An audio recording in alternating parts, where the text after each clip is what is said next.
Well, good morning, ladies and gentlemen. On behalf of CueSports International, it's our pleasure to welcome you to the 2015 U.S. Open 8-Ball Championships. We're coming to you live from the Predator Arena here at the Rio in Las Vegas, Nevada, and we're about to have our opening match in the 8-Ball division of the U.S. Opens. Before we get too far underway here, I want to take a moment to recognize our three signature sponsors for this event. Predator, the official cue of the U.S. Opens, Kamui, the official tip, and Omega Billiard Supply is our official store. I also want to mention our great associate sponsors, of course, our host here for the past 3 years, the Rio Hotel, Diamond Billiard Products, Simonis Cloth, Cyclop Pool Balls, the Magic Rack, and Bad Boys Billiard Productions. Thank you to all of those companies for their ongoing support of CSI events. So our opening match today is Rodney Morris and Scott Frost. Rodney is from Honolulu, Hawaii. He's at the table now to break in the opening rack. And let's see what happens here.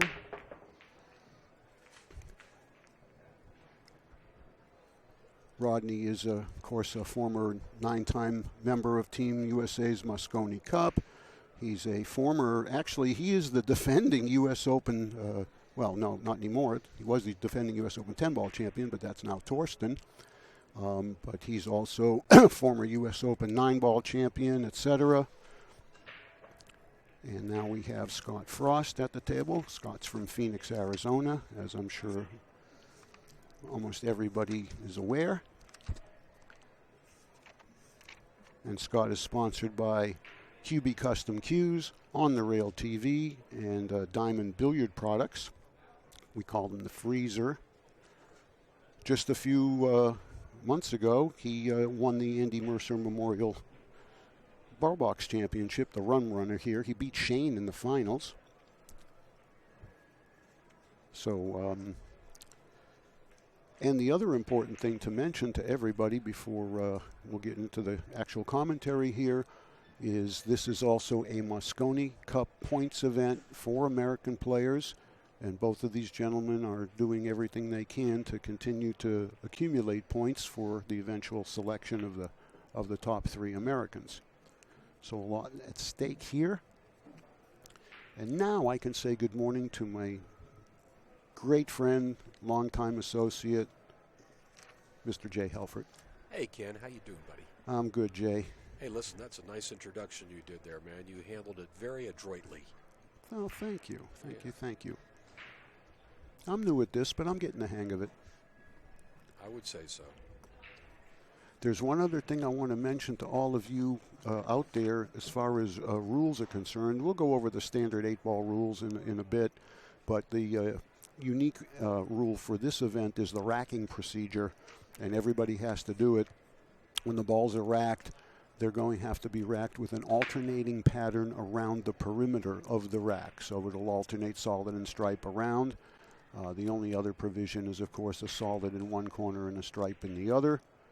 And when the players break the balls, they must hit either the first or second ball in the rack.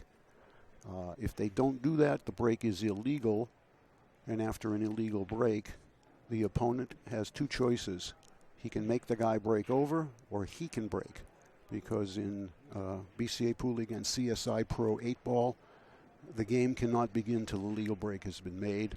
And a legal break also is pocket 1 ball or 4 balls to the cushions. So now you're kind of up to date on that stuff. Scott, having missed that stripe in the corner, has turned the table back over to Rodney. He's got some traffic up here by the spot, as you can see. But he does have the 4 ball to kind of help him take care of the 2-6. It's a long race. It's a race to 9. Mm-hmm. Although the way these guys play it, it may not take as long as a race to 5 by the amateur players. Or a race to 1. But we won't go there. You just did. I know. It's okay. No, we had some excruciatingly long matches yesterday. You had the game from hell. But anyway, that was yesterday, and this is today, and we're really excited about what's going to happen here over the next 3 days.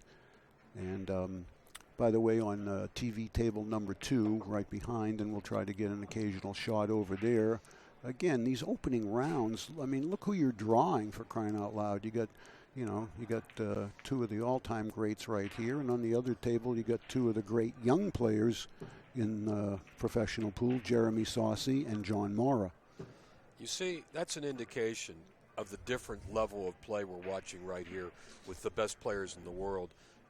An amateur player may have taken 5 minutes or more to run out that rack that Rodney ran out like in 2 minutes, and he made it look easy. Mm-hmm. And there really was a lot of maneuvering he had to do there, but he went right through it. All right, now there's Jeremy Saucy playing. That's the opening rack. There's John Mora having a seat, waiting hopefully for a turn, which it doesn't look like he's going to get because Jeremy has just this and the 8-ball to take a 1-0 lead. I think there's 87 players in this tournament at last count. Yeah. This is the very first round, and as you said, indication of how strong the field is. Look at the players matching.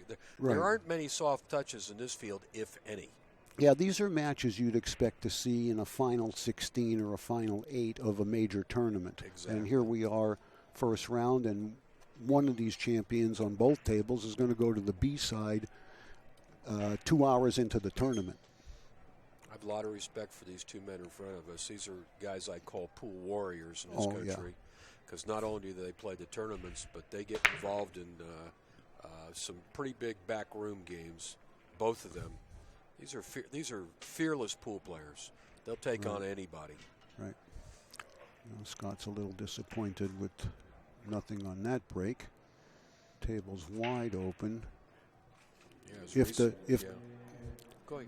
I was going to say if the 10-ball up in the kitchen goes, I kind of like the stripes.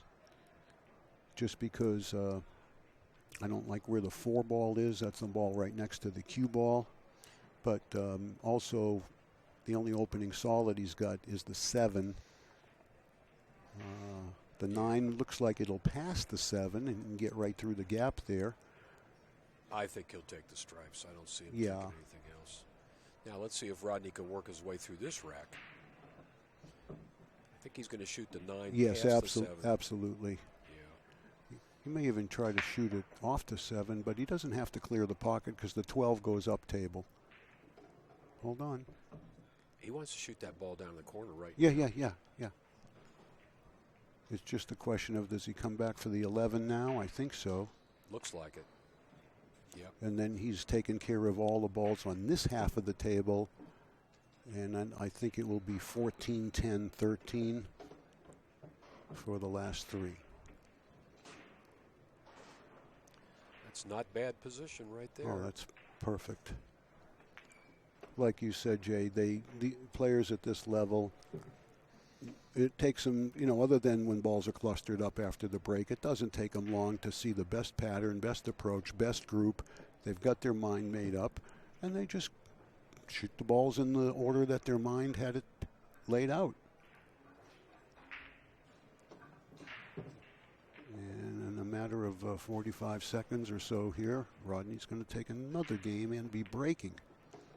So 2-0 for the Rocket. 1-0 in the table in the second half of the arena. Jeremy won the first rack. You saw him pocket the 8-ball. Jeremy's a little more deliberate player, as you know, Ken. Yeah. That match is not going to go as fast as this one. Well, John is every bit as deliberate. Maybe not quite, but you're right. And Scott will work his way through a rack probably just as fast as Rodney. Yeah, Scott Frost. I want to make a mention of Rodney's sponsors here because I don't get out there to do the intros just yet. We're going to wait till later in the tournament to do that in the interest of time. But Rodney is sponsored by Universe Clothing, Andy Cloth, thebreakrack.com, ilovecues.com, also Tom Break and Jump Tips, and also being the fashion plate he is, Moose Billiard Shoes. He's got a full array of sponsors. Certainly does. Well, Rodney's a real personable guy. Got a great sense of humor. Mm-hmm. Gets along with everybody. Everybody likes Rodney. I'm glad to see him here. He had a year's absence from this event, and now he's back with us again. Yeah, he's a great draw. He's a very entertaining player, you know, kind of in the, not exactly like him, but kind of in an Alex type mode where, you know, he's engaging with the audience, with his opponent, doesn't take himself that seriously at the table, and he's just a fun player to watch. Yeah. Well, he enjoys himself out there. He's like happy to right. be here, which is a great attitude to have. Mm-hmm. It's not life or death for Rodney. He still truly enjoys playing pool after like 25 years of it. I think Rodney's 45 years old now. I think you're right. I think he was born in 1970. Sometimes. Yes, he was, Jay. I have that. Yeah, 1970. I know his age pretty well. I've known Ronnie since he was a teenager. Mm-hmm. He was first brought to this country by Hawaiian Brian. Yeah, he was probably 17 years old. Mm-hmm. I'll share something with you, Ken. Rodney's one of the few American players that went to the Philippines and defeated the top players over there. There haven't been many guys that could do that. Right. And, you know, whether you defeat them or you don't, you're going to come back a better player just by playing those guys in those conditions.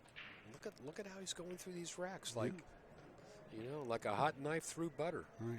So 3 out of 3 for the Rocket. You see the back of Scott's shirt, Power One Pocket? If you're a One Pocket fan, go to poweronepocket.com. He's got a great series of DVDs that will definitely improve your game. I've got a set, and I'm glad I do. You know, I do too, Jay, and you know I'm not a big One Pocket fan or a big One Pocket player, but I'm a Scott Frost fan. And after I watched that, I was so impressed with the production of it. And Scott, you know, I've done commentary with him. I know you have too. He's very articulate. Yes, he's a very, very intelligent man. And the way he explains what he does on Power of One Pocket Volume 1 and Volume 2 is really, you know, it's for the layman, but it's also for the advanced player. So let's see if he can get a break here and make a ball. Well, balls going down. There's a few down here now. Yeah, they're going down everywhere. Let's see, 5. Okay, did he make the 8 or is that the 8 behind the 7? That's it's the 8. Okay. He made 4 balls. Right. Well, it doesn't matter what group you take here. I think he's forced to take solid. Well, he could take the stripes. He's got to open the 8 up. I'd call this power. And he's also got to open the 14 up or the 15 down there. It looks like it won't get by the 6 to get made off the 1. And if he takes the solids, he doesn't have much of a ball to open up the ball next to the 8. But I think he's got to play the 6 in off the 1 here. It's a tight shot here. Got to hit this one good. Well, it wouldn't, yeah. Oh, he played the 14. Well, I think that's the best choice because stripes were the preferred group. Unfortunately, now he's a mile away from his next shot. Yeah, the cue ball got kissed. He didn't know it was going to get kissed and held up there. He was trying to bring that cue ball up table. He's almost got no choice but to shoot the 13 ball here. Unfortunately, what's going to happen, he's going to move the 10 away from the 7-8, which is going to make it tougher to open. Although he does have that ball in the middle of the table. I think it's the 15, which might eventually get him into the side pocket and allow him to open those up. Well, if he can shoot the 13 and put the cue ball up behind the 9, he could somewhat protect himself. Right. He can't. I don't think he can keep Rodney away from shooting that 6 ball if he misses his shot. If there's any good news, oh wow, he didn't want to break those balls. No, well, he played the 10. He was playing the 10. That was very interesting. He broke up the he broke up the 7 ball, but he put the 13 in its place, so the 8 is still blocked. Well, it's bankable cross corner though. And he's got the 7 ball right there for a stop shot before the 8. Scott was in a tough position after he made that nice opening shot. Watch this. Watch this. He's going to break the 8 here, I think. Yeah, sure. There you go. Yeah, well, he had plenty of insurance balls. Boy, that was close. If that 8 went in, it was game over. Meanwhile, it is game over. Yeah. But it's game over for Rodney. Uh-huh. I'll tell you what, he's swishing everything, man. Rodney looks sharp right now. But Ken, he's been down here for 20 minutes practicing before the match. Right. Scott just ran in at the last minute. I don't think Scott even hit a practice ball. Mm-hmm. He just put his cue together and we started the match. And it's what's interesting too is if I remember correctly, Scott played the opening match right here on the stream of the U.S. Open 10 ball. Matter of fact, I can look right here in my handy little book and. This is hard for Scott because he's a night No, out. actually, Rodney played the opening match in 10 ball against Schuyler, and then Scott played the next match against Josh Roberts. Yeah. So both of these guys have been playing breakfast matches.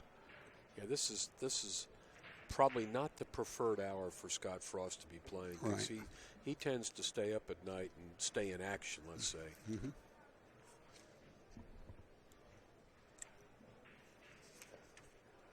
Rodney looks fresh as a daisy, like he got a good night's sleep.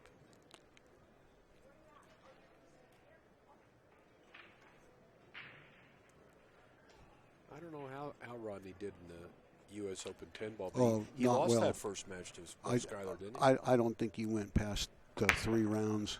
So he didn't even get it. I'm not sure he even cashed, yeah. Okay, balls are down. Solids look better. Got the 6 to start with. Got the 1 maybe to start with. I get it, Rod. Here comes John. Oh, John's here. Okay. Rodney's asking our tournament director, John Lehman, to remove the magic rack. Isn't it funny, Jay, how some people don't care if it remains on the table? I think the majority of the players like it removed immediately. Yeah, it's a matter of personal preference. To me, it's not. It's 2 things. I mean, yeah, I never want to shoot over it, especially if I'm slow rolling something, but the thing's also just a visual distraction. And if you're trying to line up a shot, sometimes maybe it'll distort where your eye goes. So let's see what his decision is. Like I said, it looks like all the solids have stripes. The 6 ball. 7 ball in the corner. Yeah, the 6 ball may be the only ball of any consequence. But if he might be able to get behind it and play it in the side. Right now. Yeah, I think he can do that. And then he's got the 1 right there next. Has to be just a little bit, precise here. Well, he's been pretty precise so far in the first 4 games. Jay, I think maybe even the 6 will slide by that 11 ball. Or the 7, whichever that is. I kind of thought he was going to shoot it right there. Yeah, I did too, but it looks to me like still the table will accept that if it's hit really at pocket speed, just grazing the rail before it goes in. We're going to find out. Oh, it's wide open. Yeah, it's wide open, yep. And then he can center of the table and low left off the 6 to drag back for the 8 ball. Boy, Rodney's making it look really easy right now. I think a lot of that, too, has to do with the fact that he was fortunate to get a nice first opening rack where he could run the balls out and immediately get his arm loose. I'll tell you, Rodney did something this morning that I really admire him for, Kenny. What was that? It was almost 10 o'clock, and Scott wasn't here. Rodney texted Scott to let him know that he had a match now. Fortunately, Scott was already on his way here, but Rodney did not want to forfeit. Yeah. And how many players would do that? Text their opponent and let them know they got a match. Just a handful. There's not many that would do that, but you know what? If it was reversed, Scott would text Rodney because they're friends. They're friends, right? Yeah. But I mean, that was a rarity to see a player searching for his opponent. Yeah. Because usually they're hoping they don't show up. Yeah. I guarantee you there's not a lot of players in the field. Stay on the table. Did you see that ball? It did 2 bounces on the top of the rail and came back on the table. He almost lost that ball. Scott's almost in I don't care mode, and I wish he would not stay there and just start taking one game at a time here. We've seen big leads evaporate in this alternate break. I'm not saying it's going to, and it looks like Rodney's playing at the top of his game too. But he's taking Scott his time needs right to, now. Needs to bear down. He's bearing down right now. He's taking a long look at these. If he can make the 6, I think that's the ball to shoot. If he gets rolling, he could run racks too. You're talking about a premier player here. Right. The problem with stripes is the 9 ball up in the upper left. It can probably go in off the rail off the 2. So he could play the carom on the 14 here, or he can play the 6. And what he did was play the cue ball in the side, and that's going to be fatal. He was trying to do a little too much there. Yeah. I think it was a little frustration early. He's got to shake it off. Well, you probably know, Ken, that this last week Scott's been involved in some really big games outside the tournament. Mm-hmm. And I know that's where his mind is, because he's playing in games where there's far more than first place involved every night. Well, I understand that, Jay, and and it's a very valid point. But on the flip side of that, because I've talked to Scott about this all year, he really wants to make the Mosconi Cup. And this is the way to do it. This is a points event, and he didn't. And he's in the top 4 or 5 right now. He got some points, I think. Well, I don't know if he finished top 32 in the 10 ball, but the top 32 get points. Top 32 Americans. And I know how important it is, because this is his best year opportunity to get on the team. So I'm kind of surprised that he's maybe a little less than enthusiastic, having fallen behind and not going in a grind mode. But as you said, maybe he's a little bit worn out from his other activities. Well, my feeling is this, that if it really was that important, he would prepared. make it a priority. Yeah. Yeah. And yeah. Scott gives Rodney that game at 6-0. I got a bad feeling here, Ken, that John, Scott conceded the 9. The 8. He's conceded the 8. Give him a warning. Yeah, you're not supposed to concede any balls. I got a bad feeling here, Ken, that if Rodney gets ahead something like 8-0, Scott may just unscrew. He may just pack it up. Well, I don't think that that's the right thing to do, no matter how you feel, because I think you've got to realize that you're. Excuse me, one second.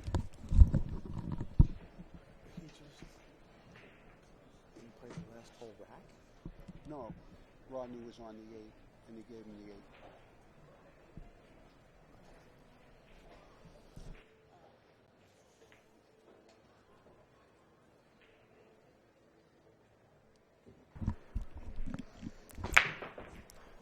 What I was saying, Jay, and what you said about maybe if it's 8-0, he gives them the last 2.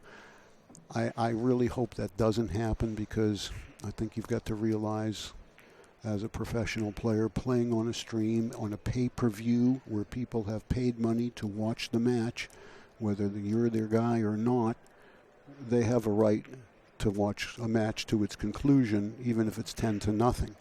You're right. People are paying for this. So I'm not saying it's right or wrong. I'm just saying, well, it's a possibility. We both know that he has a tendency sometimes to do that.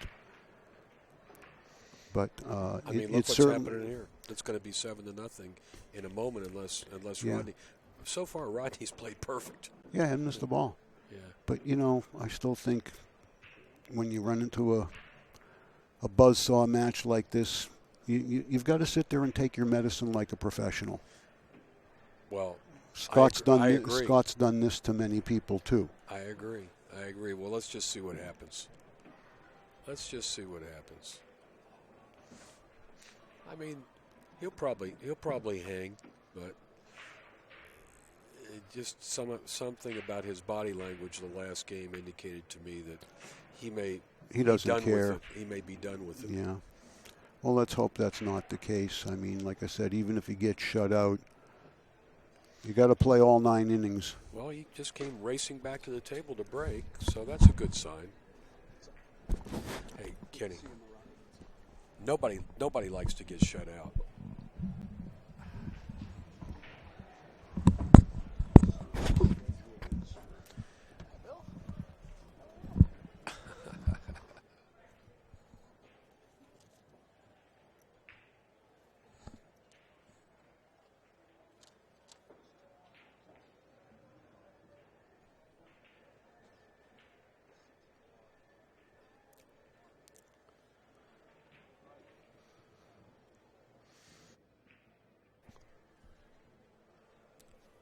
Scott's got that little mohawk haircut going. Looking pretty spiffy. I don't see any balls down. Open table to Rodney. We've probably been playing maybe a half an hour, and Rodney's already on 7. Like I said, these guys are not going to take as long as the amateur play. Interesting, Ken, if you take a look, it's 7-0 here and 2-0 on the other table that started at the same time. Yeah.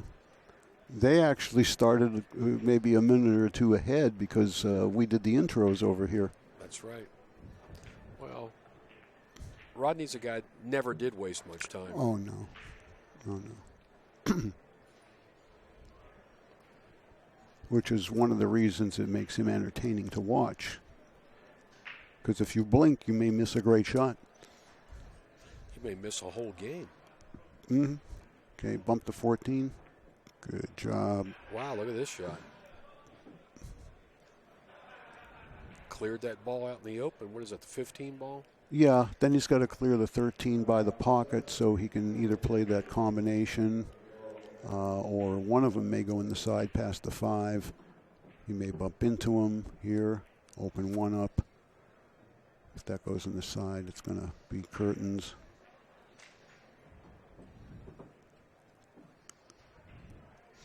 Boy, he's making it look awful easy right now. Yeah. 10 next. 9 stop, 8. See ya.